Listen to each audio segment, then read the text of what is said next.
Assalamualaikum warahmatullahi wabarakatuh. Perkenalkan nama saya Sandi Krismon, NIM 18087332, jurusan Kepelatihan Olahraga. Baiklah, di sini saya akan membacakan materi bab 2, prinsip pelatihan teori dan metodologi pelatihan sebagai unit pendidikan jasmani dan olahraga yang berbeda, memiliki prinsip-prinsip spesifik sendiri berdasarkan pada ilmu biologi, psikologi dan pedagogi petunjuk dan peraturan ini yang secara sistematis mengarahkan seluruh proses pelatihan dikenal sebagai prinsip pelatihan. Berasal dari kebutuhan untuk memenuhi tujuan penting pelatihan yaitu untuk meningkatkan keterampilan dan kinerja. Prinsip ini spesifik dan reflektif kekasan proses ini. Semua prinsip pelatihan merupakan bagian dari seluruh konsep dan hendaknya tidak dipandang sebagai unit yang terpisah. Meskipun untuk tujuan penyajian yang lebih mudah dipahami, semua diuraikan secara terpisah. Pemanfaatan prinsip pelatihan oleh setiap pelatih dan menghasilkan organisasi pendukung dan konten yang lebih fungsional. Berarti, metode dan faktor komponen pelatihan. Saya asas peran serta aktif dalam melatih pemahaman 3 faktor yang jelas dan tepat, yaitu lingkup, fokus, dan pelatih.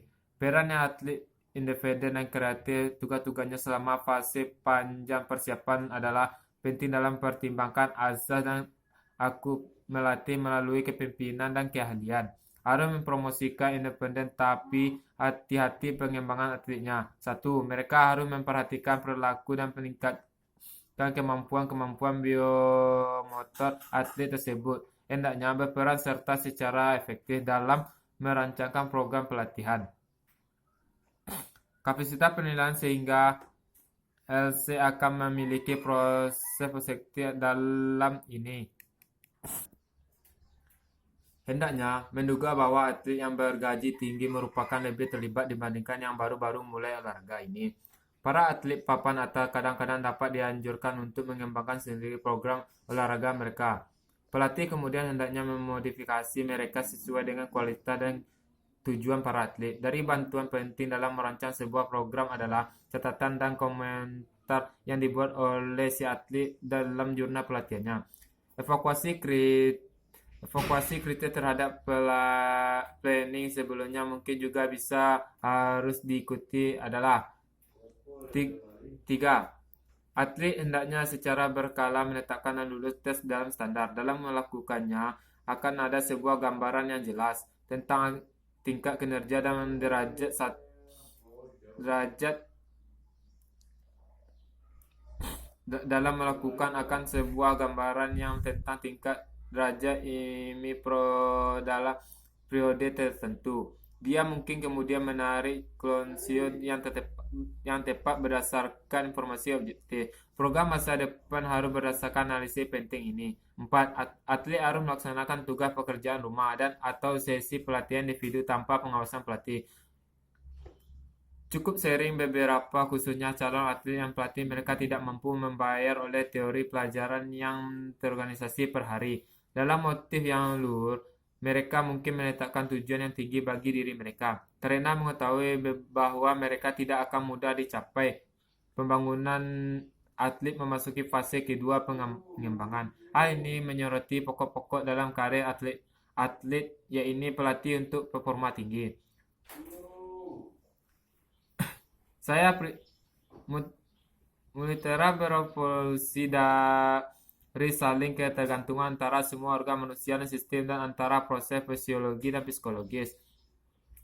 Terlepas dari sifat diminta motorik selalu membutuhkan pemasukan hari beberapa sistem bersama dengan berbagai kemampuan biomotor dan berbagai kemampuan lainnya. Oleh karena itu, pada tahap awal pelatih harus mempertimbangkan pendekatan yang dituju kepada pengembangan tubuh sesuai fungsi kelompok otot, fleksibel, gabungan stabilitas, dan pengaktifan semua anggota badan yang berhubungan dengan persyaratan olahraga.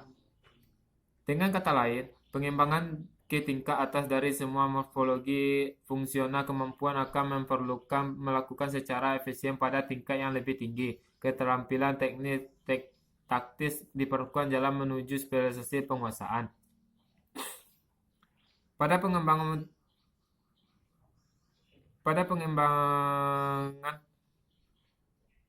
multilateral dalam olahraga apapun, kesempatan untuk memperoleh kinerja tinggi terletak dengan dividen yang selama quality of athletic training. Karena terbentuk jamak morfologi dalam fungsional pelatihan sistematis yang menyesuaikan diri dengan aktivitas yang terdampak oleh individu.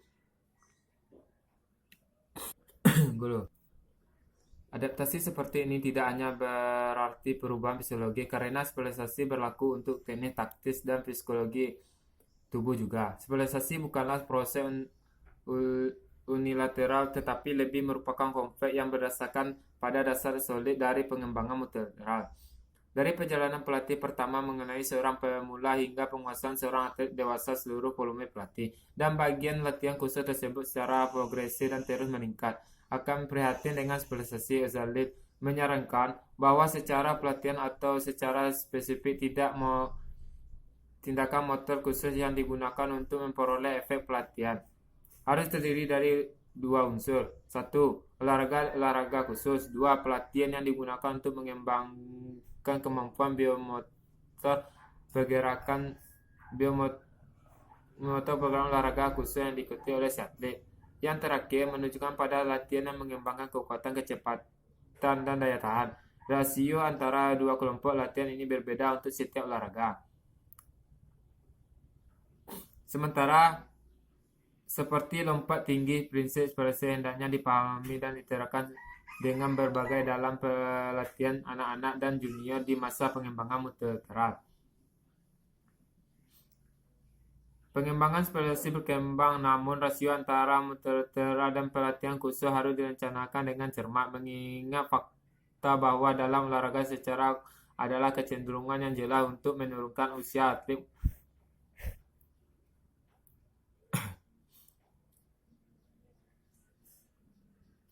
Berenang dan bahkan figure skating tidak harus terkejut dalam melihat anak-anak usia 2 atau 3 tahun dalam pelatihan di kolam renang dan di atas gelanggang es, dan usia 6 tahun karena saya tren sama muncul nih olahraga lain juga. Atlet ski, basket mulai latihan secara pemain usia 8 tahun usia, namun seseorang mulai melatih pori sebuah olahraga waktu ketika spesialisasi mungkin mulai dan usia ketika kinerja.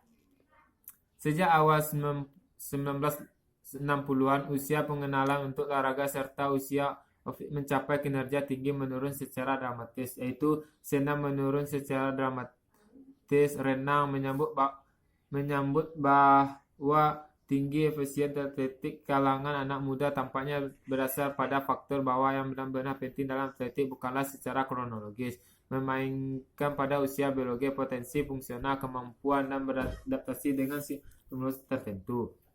Pengembangan keterampilan atletik dinilai dari subjektif, diamati pelatih kemudian dapat menyadari kebutuhan atlet dan memaksimalkan kemampuannya.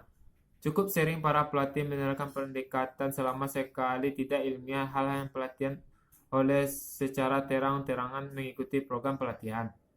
Terangan mengikuti pelatihan pada atlet yang sukses benar-benar mengimbangkan pribadi yang pengalaman dan kemampuan yang lebih buruk